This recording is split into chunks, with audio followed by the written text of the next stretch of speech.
So the UAV technology started out on a research and development team about 4 to 5 years ago. Once that technology has kind of been validated with our research team, we're now starting to move that into the commercial space. And in order to do that, we need to think about what are the things that our commercial employees, our teams need to be able to have in order to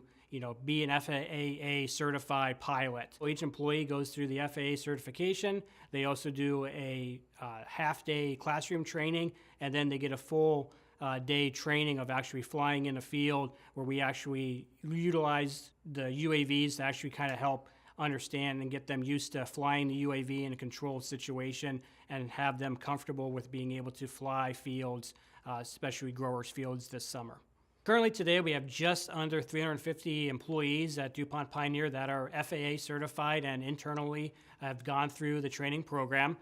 We have already started plans in place to actually expand the number of employees that are going to be